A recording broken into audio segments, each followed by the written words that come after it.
Auto sequence start in 5, 4, 3, 2, 1.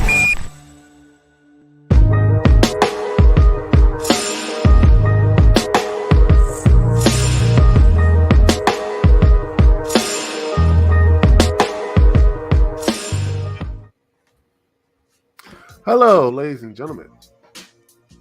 Hey, this is GAC, George Carby, with my co-host Duke. We are on the second episode of The Code. We have a very exciting episode today. We have a lot of content that we brought, and it's all around going to be a great show. So with my co-host is going to take it away first. A lot of interesting news as Bethesda looks like they are trademarking another interesting game as trademarked a potential new game called Spy Team.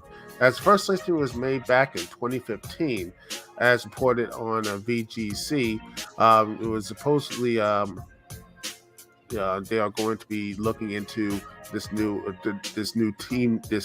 game called Spy Team, and this has been dated back so far since 2015.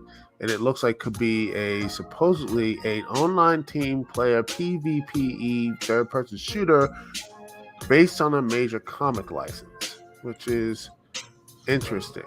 And what are your thoughts about that? Is that supposedly looks like could be something, something that maybe Bethesda can actually pull, or what type of comic license can pull this type of gameplay?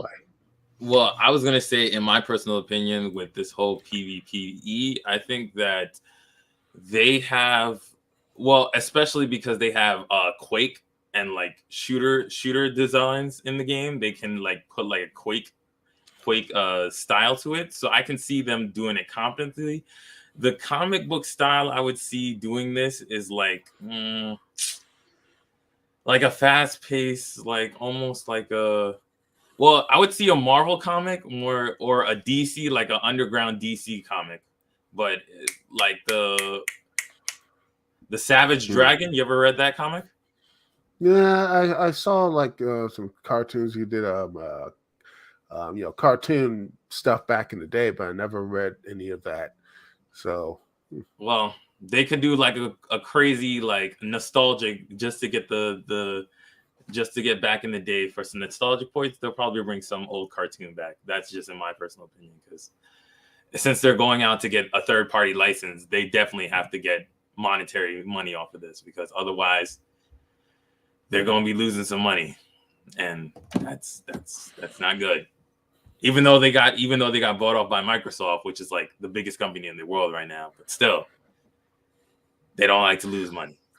Yeah, I mean, they need to have these things. The reason why they bought this is so they can actually have hits and make a Xbox a true big, huge platform, like one of the biggest gaming platforms and such, with all the stuff Bethesda can have. And if they can't really produce, here's hoping that it can happen. Well, a lot of people in the gaming sphere has been like, even Phil Spencer has mentioned this, that like early in the Xbox lifespan, everybody kept saying like, oh, Xbox needs exclusive, Xbox needs exclusive, Xbox needs exclusive. So this is just their response to it. They're like, okay, we're gonna buy up a whole bunch of companies and just bring it to our, like they just went all in for games. Then this is the end result for that. My biggest cause with that is that they drive their developers into the ground. So I hope that they take, like, when they buy all these developers up, I hope they learn solid corporate governance, or just learning how to get the best out of these developers. Because we've seen with Lionhead, we've seen with FASA, we've seen with Bazaar. They run these developers in the ground. So I hope they don't do that with Bethesda. Well, yeah, I hope they won't pull an EA, which is, it's grand opening, grand closing. That's my hope. Nobody's like EA. I feel like they would do more like a Rare situation, where like Rare has Bungie, Banjo and Kazooie, and all those licenses, and it's just sitting in its back court. So it's like, yeah, they turned the creator of GoldenEye the developer of GoldenEye, one of the like if you were born in the 80s, GoldenEye is like the crown jewel of first person shooters on a console. They turned that developer into an avatar creator. It's disappointing, Well, but here's to hopes, right? yeah, here's the hope. So, anyway, what's the next story that we want to talk about? Let's see.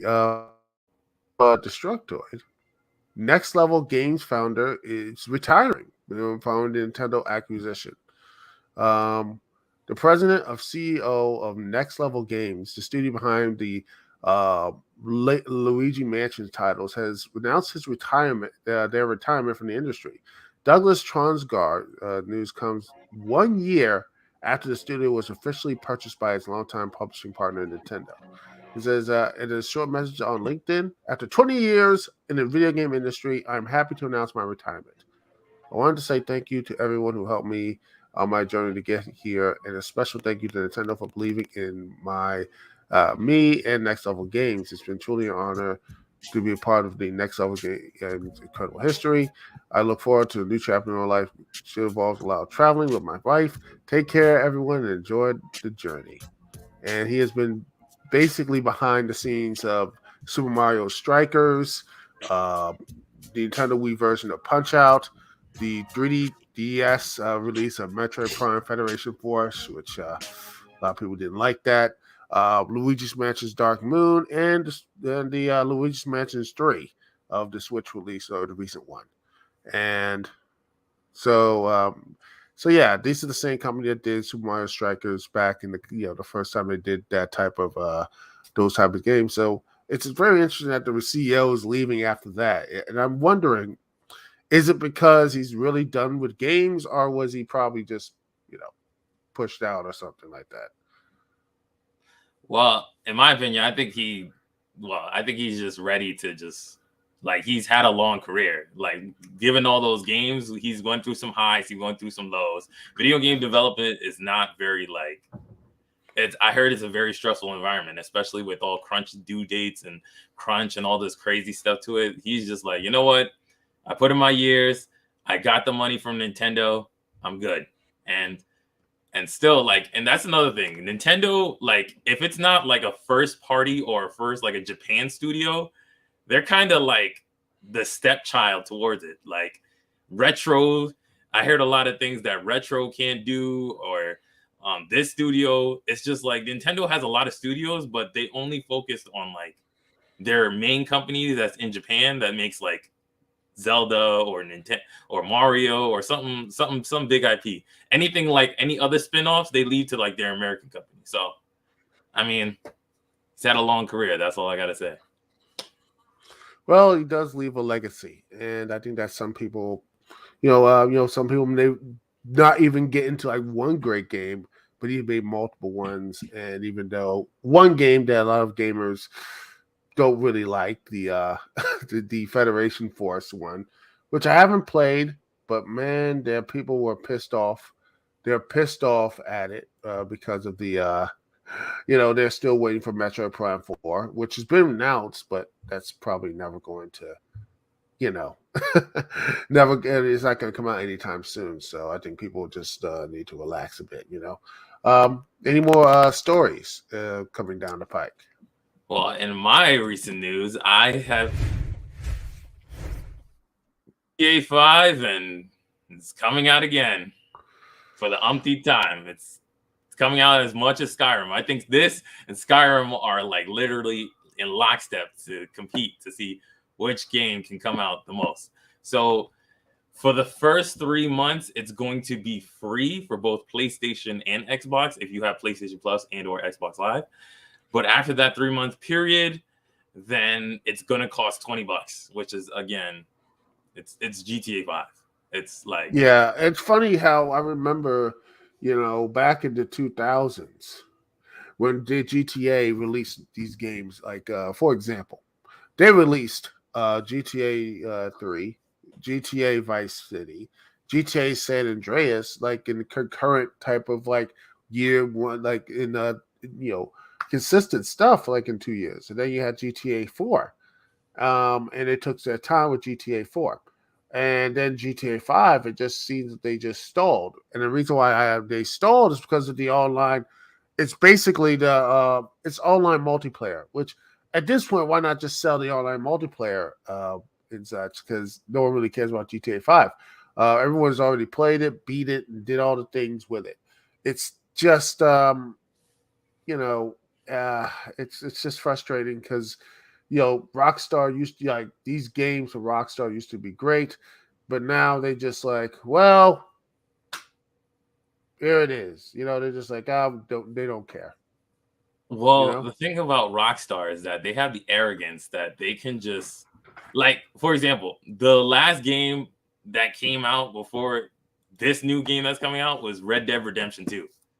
And that broke the charts forever. Like, they don't have to release another game after that because they just know, like, they take their time with it, but then at the same time, they're very monotonous. Like, they have, like, and I've actually seen, like, a YouTube video about, like, their crunch and their whole they're the avant-garde. They take their time and development to things that, like, aren't really caring. Like in Red Dead Redemption 2, your horse can actually poop, and it's like millions of dollars and time and energy was spent towards the realism of this, but it's like, just because it's realistic doesn't mean it's actually fun. Yeah, it does. It just feels like it's there just for the sake of the ambiance and like a marketing gimmick.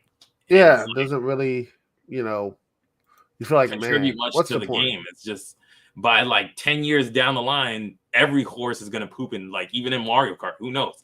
Like, it's not really so.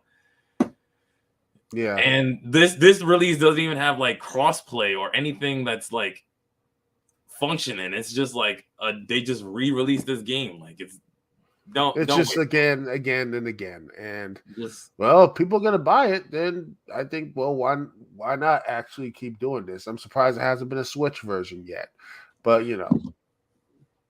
which is crazy because, like, it came out on the PS3 and the Xbox 360, so it obviously can come out on the Switch. But in other news, we got Dragon Ball Z Kakarot is releasing a new mode. It's exclusively to the Switch, but it's like a card-based game. Ooh, my voice. So it's like, you ever played Hearthstone or Yu-Gi-Oh or what's the name of that game? Triple Triad Yu-Gi-Oh, or something like that from games like that, where they have like an extra mode to it. It's exclusively to the Nintendo Switch, but it's still coming. It's coming like a supplementary. I think it's free. Most likely it's free. Don't quote me on this. It would be crazy if it's not free. But yeah, it's just like an add-on edition. Like, anybody that wants to come back to the game, hey, here's something for you. So, well, by the way, this was a really great game. Like, some people told me this was a really great game. This was I personally haven't played it yet, but I will definitely like look into it because, like, again, it's a single. You're basically playing the whole Dragon Ball Z story from the Free Saga. You're basically reliving the whole anime, which is pretty cool. And I would, again, if it had co-op, it would be even better. But that's just my gripe. But like I was saying, all in all, it's a pretty good game. Yeah, So, I'm just waiting for the next big deal that comes out so I can buy it on the Switch, because they usually have these like deals, like, say, the extended edition is gonna be like $48. We get everything. So I'm waiting for that thing so I can just download that. Yeah, indeed. But definitely pick up this game when it's on sale. It's always on sale. I've always seen it on sale, so definitely pick it up. That's a glowing recommendation from GAC. In other news, Halo Infinite. We got to talk about that, my guys. Big joy. Halo Infinite Season 2 is coming out soon. Unfortunately, they still did not add co-op to this game, which is crazy because it's like Halo is known for co-op. Like, me and one of my old good friends have played Halo 3, Halo Reach, Halo 4 on the Xbox 360 co-op. Like, we played the whole co-op campaign, and you're telling me like a game that Like, come on, 343. Like, Bungie would have. I'm not even gonna get into it, but what do you think, Duke? Well, honestly, it's not really surprising because um, it's just next gen gaming for the most part. That's pretty much what next gen gaming is because of they don't add in features. They take things away and you pay double the price to get the features back into it. And with this the arenas like Catalyst and the map BTB map Breaker, Last Spartan Standing, which is a free for all elimination, and Land Grab and the Return of King of the Hill, all that stuff is that's nice, but again, people want to have co-op, but for whatever reason they say no. And even though there's probably gonna be, you can make a story reason to have co-op, but it's again, this just shows that next gen gaming is just they take things out, and when they put back stuff in, it's just this extra fluff that's not really going to help the game, because I heard it and you're like, wow, why did I put this back? It's just like, man, why do I want to play these next gen games and just go back to the old stuff? It's just it's kind of depressing. Yeah, that's So what it is.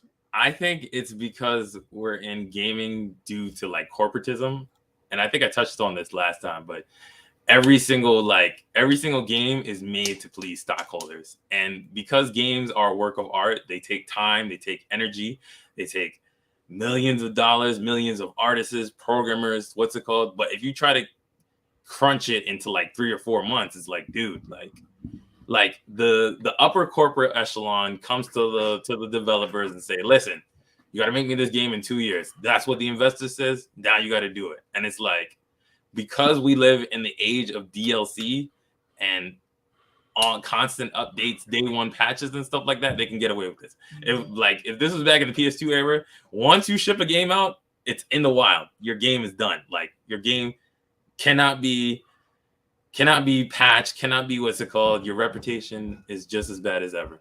But now, and then we also gotta take credit for it, because like, listen, sometimes we just want to play games, like, so we just take crap. It's sad, but it is what it is. And when that happens, and you just gotta look and say, hey, you know what, maybe these games can finally, one day you can actually sit back and have a full game again. Because I think Elden Ring, which just recently came out, pretty much has like no BS to it, and it's really successful.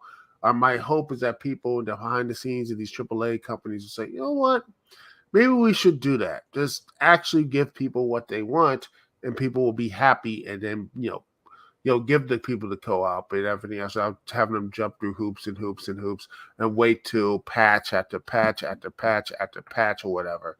And eventually it just comes in like in the second to last patch when no one plays it anymore. Well, for every Elden Ring, there's a Battlefield for 2042. So yeah, that's just how life goes, man. In other news, and my final news for the day, House of the Dead 1 and 2 remakes are being re-released for the Switch. These games are actually very, very, very beautiful. I mean, if you played if you ever been to an arcade, a movie theater, oh yes, thing, you have heard of House of the Dead. It's the light gun games. It's those action type games where you sit behind a corner. It's basically a first-person shooter. It's an on-rail shooter. So it's definitely the arcade fun. It's for people that like, you got time to spare, you got time to waste, definitely look into these games. You can probably get them right now from emulation if you want the old school style, but hopefully they do these games justice. They do them great. We don't have another. I actually have House of the Dead. Yeah, Overkill, the Wii U, the Wii title. So yeah, that looks, that was fun. And I hope that it has that type of energy. And because, again, these games don't get made anymore because the arcades are no longer existing. And you have people like, what do these, why do we need arcade stuff here? We could just play the stuff at home or whatever. So I think that's going to be. I think this could be like a sleeper hit from Nintendo because these games are quick, easy, and they're fun, and you just don't really know. It's not like 20 hours; it's probably like an hour or two. So yeah, I think it's going to be fun. Indeed, but definitely show supports to online type of games because not everything has to be. Listen, not everything has to be like a deep story. Like I'm not even gonna lie. Like I love story games. Like I'm going to get the new God of War and stuff like that. But sometimes I just want to play games. Like I just want to. I don't want to be like. I don't want every game to be The Last of Us. Like some games can be Sonic, some games can be Mario, some games can be some stupid fun. That's it. Like I understand there's some deep games, and I love my deep games. I love God of War, like I say, Ragnarok. I'm thinking about getting that. Gears of War 6 when it comes out. I'm getting that. All those good like deep story games, but sometimes you just need some fun. Like when like you remember when like I sound old, but you remember when games just used to focus on fun, like not all this extra yeah, fun. it's like, just like just man. I was like that. I miss to have games like that to be simple and fun instead of just these long microtransactions and such. So I want like, games to be more fun. You didn't need to sign a loan just to play a video game. Like if you ever played a new modern game, you literally have to go through their terms of services. Like you're literally purchasing a house or like something crazy. You could be signing away your life to Ubisoft and you just want to play the damn game. Like that's it. You need to get a Wii. Get yourself a Wii then. That's why I got like a Switch, Nintendo, and all that good stuff. So I have every console, but I'm just saying in general, I don't want to be signing my life away just to play my video game that I bought. Like, what the hell? Yeah, I think Nintendo is the developer that nails the fun aspect. I think that's why their franchises have lasted so long. They always focus on the fun. Like if you think about Breath of the Wild, which was one of the best games that's ever been made ever, is better than GTA 5, all 100 releases of it. The story is very minimal. It's like almost not even there. Same with Mario, but it's just fun. Yeah.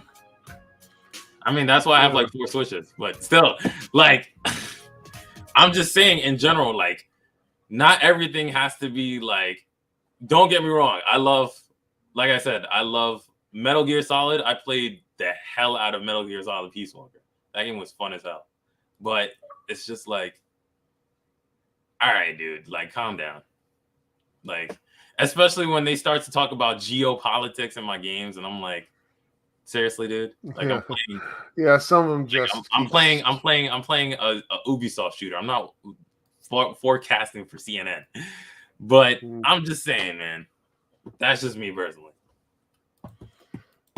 Yeah. And speaking of like, games that are simple and fun, here is my the video game showcase that honestly that a video game trilogy that doesn't really it gets a lot of love, but it's here here it is. The highlight is Spider-Man Miles Morales. A lot of people say, "Oh, it doesn't get much love," but this right here is probably one of the fun games to sit back and play. It's one of the biggest, best Spider-Man games out there right now.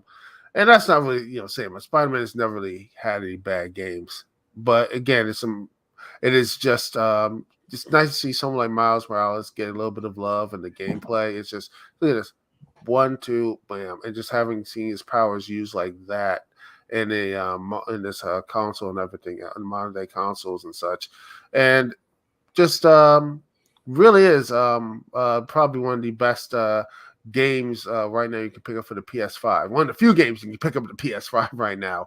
So if you have any PS4 and PS4, but yeah, I would say that if you got PS5 and just gathering dust, I suggest you can pick this game up. It's short, but it's still fun, and you can do all these type of big missions and everything else here. And seeing right here, you just take out that guy's car right here, boom, right there, and there you go. And I think that's good enough to show the rest of the that's pretty much it. You don't need to see it. So anything else is a nice little thing there. But you know what? Speaking of really games that has been you know that has some a showcase and everything else. Um, I want to talk about a game series that's that has been forgotten a bit about platformers by the video game showcase. And what do you feel about Spyro? My man, what do you think of when you think of Spyro? What do you think of? Spyro Year of the Dragon. That's like the only game I almost 100% on. Like I 79% it. Like I 79. I literally remember it. Like at 79, and I was like, you know what? Fuck it, I'm done.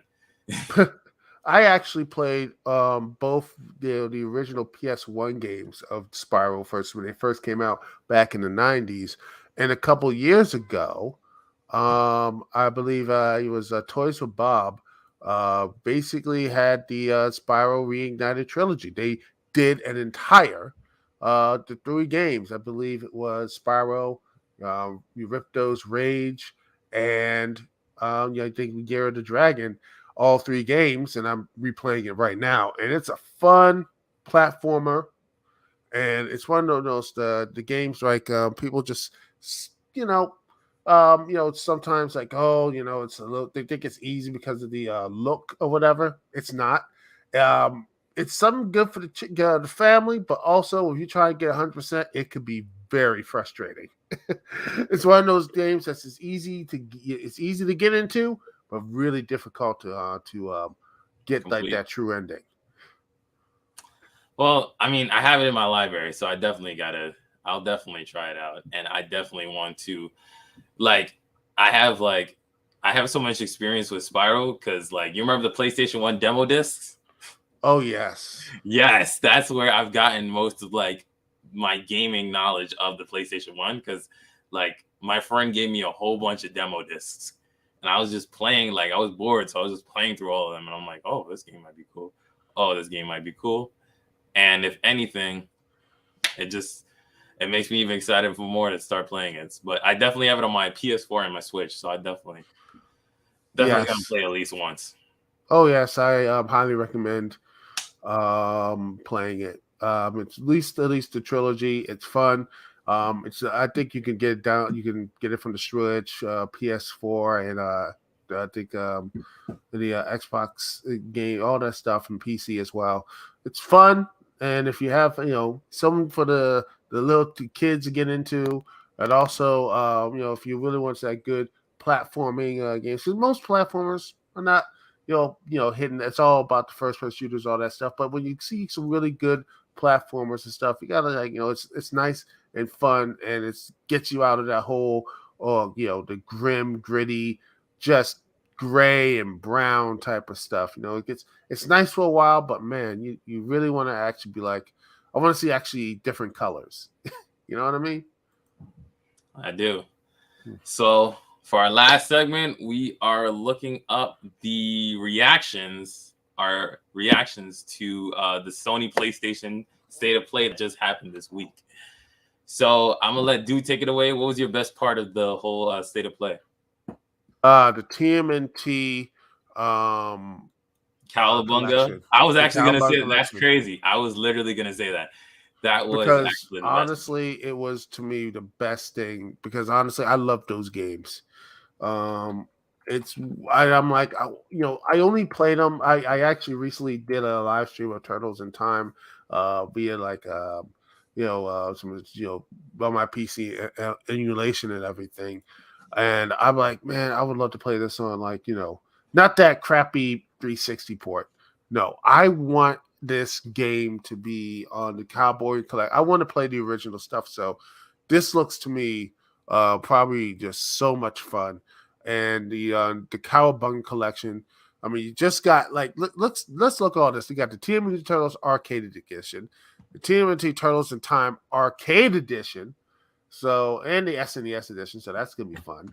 The TMNT Turtles, the NES game, which was I never got past as a kid. I never ever beat that game because of those stupid little Sting things. You know, those if you ever play the NES thing, it is hard to get past them and get the bombs from the stuff. It's just insane. Um, the arcade game I played beat when I was a kid. Manhattan Project, my family, my brothers and sisters played that. It was fun. And Turtles in Time. I never played a Hyperstone Heist, so that's gonna be new. Fall of the Foot Clan. Played it. Oh, really? It's basically just a Sega Genesis port of the Turtles in Time. They have a few levels that are different, but it's basically Turtles in Time, but for Sega Genesis. When Sega Genesis and Super Nintendo were like heavy rivalry with each other, Sega does what Nintendo and stuff like that. Yeah, that's gonna be very good. And then you got the Fall of the Foot Clan for the Game Boy, Back to the Sewers, Game Boy, all the Game Boy games, Radical Rescue, Tournament Fighters, and NES, SNES, and Genesis. And it's gonna be on local and online co-op, including from TMNT 2, the arcade game, TMNT 3, the Manhattan Project, and Turtles in 4, Turtles in Time.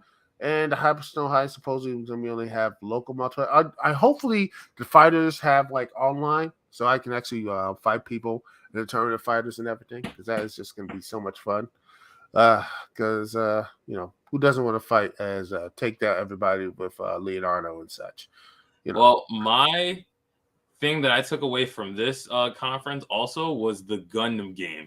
I think it was called Gundam. Let me look it up right now. Gundam Evolution. It looks like a Gundam skinned Overwatch game, and I mean, I was like mildly into Gundam when I was a kid, like not as much as like I was more into it when I was a kid than when I'm around, but like this is definitely a cool concept, and I definitely would. Yeah, I want to see more of that. It looks really cool, but the other thing that I'm looking saying like Forspoken looks nice. I think that looks like I said, I just it's Final Fantasy and a black woman is the main character, so it's like Final Fantasy 15, but the black one is the main character, so that's doubly great. So I just hope it's good, but not going to be cringy. I don't want to be just oh gosh, the story's like hey, it's great in the gameplay, and then the story just like oh gosh, it is cringe. Well, I mean. Whatever. Square Enix, they have some very cringy dialogue because like they're a Japanese studio first, and the translation, there's a lot of concept in Japan that's not in America and stuff like that. And it's like you just take it with a grain of salt. Like especially me as a Kingdom Hearts fan or like a Kingdom Hearts player, like I played every single Kingdom Hearts game, and it's like you take the good with the bad. You just whatever. So. Yeah, and the other stuff looks really interesting. Trek to Yomi is a black and white samurai adventure. Looks nice. And looks like it's going to come next, I believe, this spring or next spring. Also, there's going to be basically a Square Enix new strategy RPG, which is pretty much Final Fantasy Tactics, but not really Final Fantasy Tactics. So yeah, they don't want to bring that back, so it's like they might as well just remake it or something like that. And then you have Valkyrie Asylum, which is this looks like it's going to be a brand new version of Viking in that series, and I'm just happy it's going to be in the not going to be turn-based strategy, because I hate turn-based strategy because it's silly. You have to wait. Like I never got turn-based strategy. Like, so you never played like Fire Emblem? I know. I played the Final Fantasies. I played just. No, I said Fire Emblem, like in Nintendo, like the strategy Fire Emblem. Oh, you never? No. I played other stuff, but I never gotten it because it's like, okay, we're gonna sit there, and then after this, and the boss hits you once. The other boss hits the guy, you hit it once. Just go back and forth and back and forth. Special move, boom. It's basically chess, but I know. I mean, it's not for everybody. I know, but it's just like when I see action stuff with these huge like operatic battles and summons and everything else, I'm like, oh, that's so cool. And I want to be like, see that in live and such. See how that works, and while in action scenes and stuff like that, because I love seeing that type of stuff in action. Actually doing the stuff there. That's just my type of play. I like playing stuff, and there's some turn-based strategies that I like, but sometimes I'm just like, yeah, let me just hit you once, twice, weakened, and just get the health and such, and raise our mana, and then do special attack, and we're done. Moving on. Well, altogether, it was an okay show. Like, they kind of announced that it was going to be like Japanese games only. So, I mean, I give it like a 8 out of 10. That's my final score. No, I'll give it an 8. Same as well. Just for the Cowabunga collection alone. Yeah, indeed. So that's our show today. All right, thanks you for joining. Be sure to press like and the subscribe button for not just the code, but for all the stuff here on 60s.net YouTube channel. Thank you so much for joining us. We'll be back Wednesday. I mean, this was unscheduled. I mean, this is not our regular time. We're going back to our regular time next week. But thank you so much for watching through the whole thing. We have a wonderful day. Stay safe. Enjoy the rest of your day. All right. Peace.